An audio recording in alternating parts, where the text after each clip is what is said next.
I always like to make a footprint, and why not make a footprint in the city I was born in? It's only fitting. If you want, you tell me when you're ready. You can pull the slack out of both of them if you want. In a city with circus history coursing through its veins, You know what they say, if you can't tie a knot, tie a lot. that Nick Wallenda wouldn't leave his footprint in the city, really. Keep the white rope in your hand, Bello, and just lower the black rope back in. I knew that. But a couple hundred feet over it,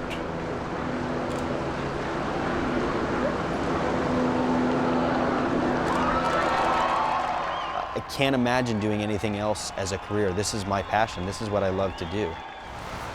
Let's try some new shoes on today. many of us don't understand what drives a man to cheat death. My mom makes our wire shoes. For Nick Wallenda, it's a 200-year family tradition. Jonah, I'm christening your pole and your shoulder bar.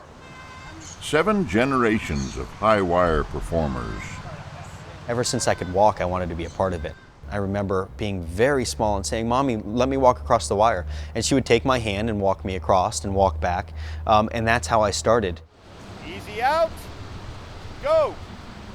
Dangerous stunts are part of the Wallenda creed. Safety nets and harnesses aren't. Stop. Does the thought ever come to you, this may be the last time? You know, I don't think that thought ever goes through my mind, that it would be the last time performing. Those thoughts come to my mind occasionally of how we've lost family members, but this is to pay tribute, pay respect to those people that did lose their lives. His great-grandfather being Carl Wallenda, patriarch of high wire fame.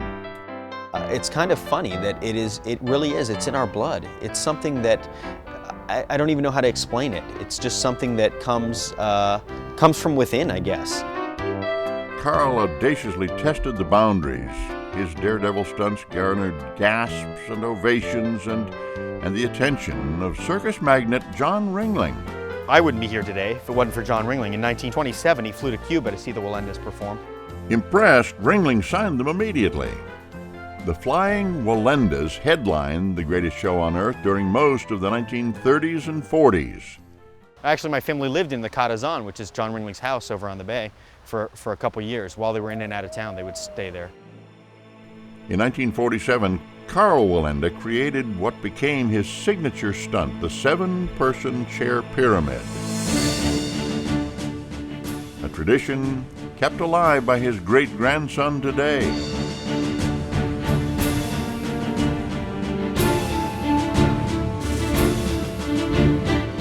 When I'm doing the 7-person pyramid, I'm trusting my life in 6 other people's hands. If one of them fail, it could cause all of us to fail and be catastrophic.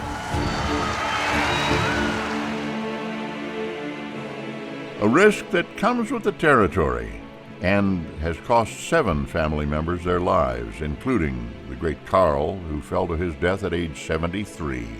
And that's one of the challenges of what we do, is we love it so much that there is a time where you have to call it quits. And I think that was impossible for him to do. And let me see what they do. With history hanging in the balance, Nick forges on. People sit out here in these stands and look up there and they say, "Is he crazy?"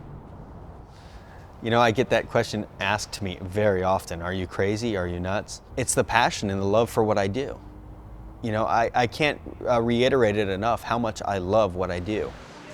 Actually, I do think at times, am I crazy? Look at what I'm doing. You know, it's so surreal. It's just life. Okay, pay attention to the wire. Very good. A life his family can't imagine any other way. Every one of them walk the wire. They all have passion and desire for it, just like me, and you can see it just kind of in their blood that they want to do it. You got it. Just pay attention. As a parent, I want to push them away and go, you know what? I don't want to see my children risk their lives on a daily basis. I'd rather them go have normal lives. That's what I consider it, a normal life, because I think I live a very abnormal life. His wife, Erendera, sees it differently. If he was sitting behind a desk typing, then I'd be like, he's crazy. But this is who we are and what we do and what we love, and I can't imagine changing it for anything else. This is normal. said like someone who knows a bit about the high life herself.